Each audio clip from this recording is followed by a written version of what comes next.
Our customers love the Bloomberg terminal just the way it is. But we can't let that anchor us to the past. We have to balance innovation with familiarity. When we overhauled the tech that powers our UI, we did it invisibly at first. We tweaked the interface little by little over months without forcing users to adjust suddenly. We spent years perfecting ways to keep our system cutting edge without disrupting our users, so they can stay focused on their job.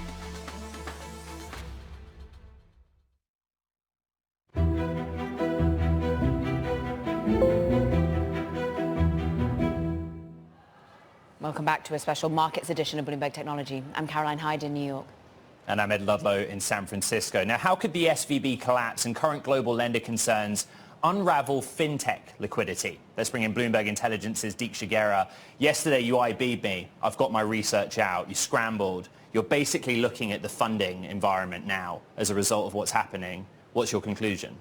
So, Ed, the first part, I am kind of surprised people are talking about contagion in the banking sector and how undermined or how invisible the Valley's concerns are at the moment for what SVB has done, right? I was amazed until Sunday evening. I did not know whether deposit holders were protected. We were waiting and we were watching what it does. SVB leaves a huge hole in the Valley, 65,000 startups. Finally, on Sunday, we heard about deposits that they were taken care of. And then what about credit? Right. So I don't think people appreciate what a big gap this is and how few alternatives the Valley has to kind of replace it. You're covering fintech now with us in San Francisco, but you actually spent a long time looking at the banks. And I'm trying to get the read through from what happened with SVB through to what's playing out at Credit Suisse today. What do you make of it all?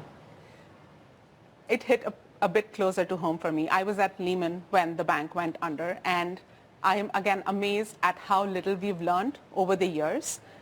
We thought that by Sunday, if we come in and say all deposits are protected, we are good. This is not Lehman. This is not going to have any contagion impact. Did we really think, and were we really that short-sighted? At Lehman, we thought, okay, let's make an example out of this one bank, and then we'll see how this goes, right?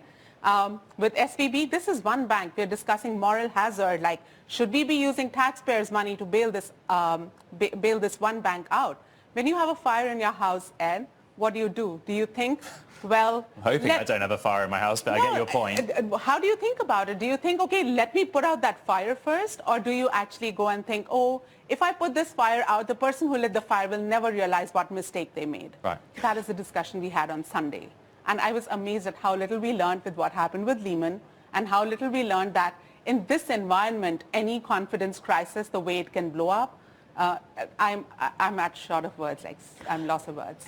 It becomes then a lesson for regulators too, Diksha. And at the moment, this is the difference. SVB, not systemically important, but was too big to ignore, whereas many are now wondering whether Credit Suisse is too big to bail out in many ways. It's certainly too big to fail. I'm interested in the repercussions from your perspective, from a regulatory perspective, when it comes to banks, but also those fintechs too. So very simple, Carolyn. First things first, these companies, these startups, there's a reason why this bank grew to the scale that it grew, right? It's not like Citi was sitting there with open arms and banking all these startups and while Silicon Valley was poaching them away. It's very hard for big banks to bank the startups. This is one bank that understood the Valley, that understood the VCs, that understood the companies they were banking and they were supporting for 40 years. Operationally, risk appetite-wise, there are very few companies who can actually come in and fill in that gap. Now talking about the systemic impact of this, right? If I'm not sure whether my deposits are safe, people were thinking that Silicon Valley's deposits will probably move to FRB or other banks, but do you think that as a startup founder, I'm comfortable putting my money elsewhere when I'm not even sure whether I'm going to get that back from the first bank that we had?